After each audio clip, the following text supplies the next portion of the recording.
दोस्तों, अगर आप भगवान को खरीदना चाहते हैं तो प्रेम से एक तिनके से भी आप उनको खरीद सकते हैं, वरना इस दुनिया की सारी धन दौलत उनके आगे फीकी पड़ जाएंगी। नमस्ते दोस्तों, मैं प्रवीण ज्ञान रेड्डी से लेकर के आया हूँ आज एक प्यारी सी कहानी। दोस्तों, एक नगर में एक राजा रहा करते थे। एक बार सुबह का टाइम था। एक ब्राह्मण, एक साधु महात्मा जो है उनके दरवाजे पर जाते हैं। क्या होता है कि राजा सुबह सुबह के टाइम बागवानी में अपने घूमा करते थे। तो उस दिन भी सुबह अपने बागवानी में घूम रहे थे, तब तक देखते हैं कि एक ब्राह्मण जो है भिक्षा लेने के लिए उनके पास आता है। तो कहते हैं कि बताइए, उनसे जो राजा है उनसे अचानक से उन्हीं से मुलाकात हो जाती है, फेस टू फेस। तो कहते हैं, बताइए ब्राह्मण जी, आपको क्या चाहिए? तो कहते हैं कि महाराज, कुछ चाहिए नहीं, बस ही मेरा कमंडल है, इसी को भर दीजिए। आप चाहें जैसे, आप इसको जो है हमारे हाथ में जो कमंडल है इसी को बस भर दीजिए। ये डिपेंड करता है कि आप किस चीज़ से भर रहे हैं।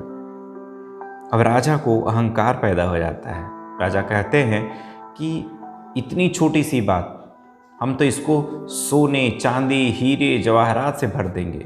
ये तो हमारे सैनिकों की जो है मजदूरी भी इतनी नहीं होती। राजा को घमंड हो गया।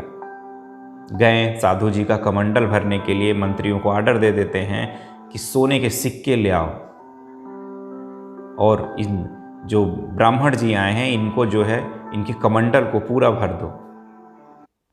जाता है मंत्री, उनका सोने का सिक्का ले आता है, उनके कमंडल को भरने लगता है।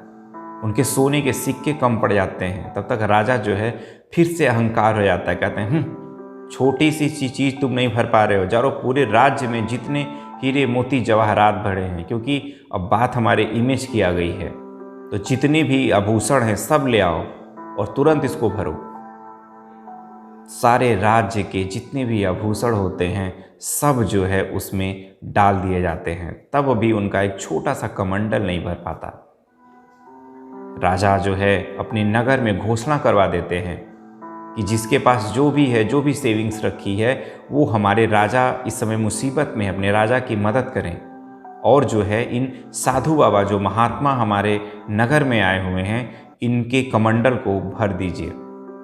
जितने भी नगर के वासी होते हैं, जितने सेविंग्स किए होते हैं, कोई अनाज तो कोई चावल तो कोई गहना, हर चीज़ मतलब ले आकर के राजा के पास दे देता है कि लीजिए महाराज, हमारे पास यही है और आप इसे यूज कर लीजिए।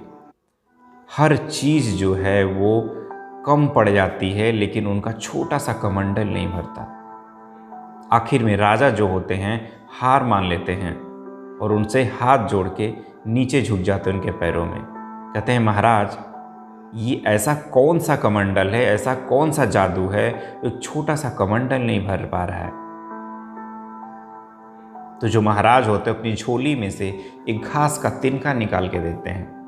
कहते हैं, राजा, इससे लीजिए और ये हमारे कमंडल में डालिए और मेरा कमंडल भर जाएगा। और ऐसा ही होता है कि राजा उस तिनके को उठा करके उनके कमंडल में डालते हैं और उनका कमंडल जो होता है पूरा भर जाता है। तो राजा जो है बहुत आश्चर्य होते हैं, शॉक्ड होते हैं, पूछते हैं कि महाराज ऐसा कैसे हुआ? एक घास के तिनके में ऐसा कौन सा एक घास का तिनका था? तो महाराज कहते हैं कि राजा, ये प्रेम का तिनका था, इसीलिए ये भर गया। ये संतोष का तिनका था, ये झुके हुए आचरण का जो है तिनका था, इसीलिए ये कमंडल भर गया।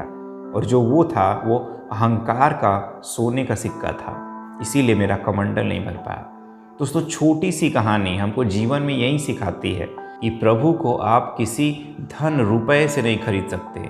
उनको सिर्फ और सिर्फ आपकी सच्चे प्रेम की एक मूर्ति चाहिए। उनको एक आस्था, एक विश्वास चाहिए। एक विश्वास अगर आपका रहेगा, अगर आप अच्छे कर्म कर रहे होंगे, तो प्रभु को एक तिनके से भी खरीद सकते हैं, वरना इस दुनिया की सारी दौलत, सारे धन सब बेकार है। क्या होता है हम अपनी रियल लाइफ में कि हम छोटी छोटी चीज़ों के, जो छोटी छोटी चीज़ें होती हैं उनके पीछे लगे रहते हैं, और जितनी चीज़ें मिलती जाती हैं, जितनी आर्टिफिशियल चीज़ें, उतना ही हम और बटोरने के चक्कर में रहते हैं, थोड़ा और मिल जाए, और मिल जाए, और मिल जाए।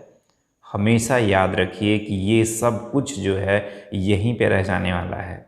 सिर्फ और सिर्फ एक ही चीज़ आपके साथ जाएगी, प्रभु की आस्था, आपका कर्म, आपका नाम, आप अपनी इमेज जिस तरह से बनाए होंगे वहीं इस दुनिया में जो है सोचने को और सुनने को मिलेगी। और प्रभु के साथ जो आपका लगाव है वहीं बस आपके साथ ऊपर जाएगा। और जितनी भी आर्टिफिशियल चीज़ें हैं जो हम ज़िंदगी में ज़्यादा बटोरने की कोशिश कर रहे हैं, सब का सब यहीं पे रह जाएगा। तो याद रखिए, उस प्रभु पे एक सच्चे विश्वास के साथ उसकी पूजा करिए, सच्चे मन के साथ, सच्चे हृदय के साथ पूजा करिए, तभी आपका उनको पुकारने का मतलब है। वरना धन से आप तो पूरी दुनिया का धन लगा देंगे, तब भी आप उस भगवान को नहीं खरीद पाएंगे। दोस्तों, आज की कहानी कैसी लगी हमें ज़रूर बताइएगा। याद रखिए, हमारी कहानी हर संडे हमारे सोशल पेज और हमारे यूट्यूब चैनल पर देखने को मिलती है। तो आज के लिए बस इतना ही। जय हिंद।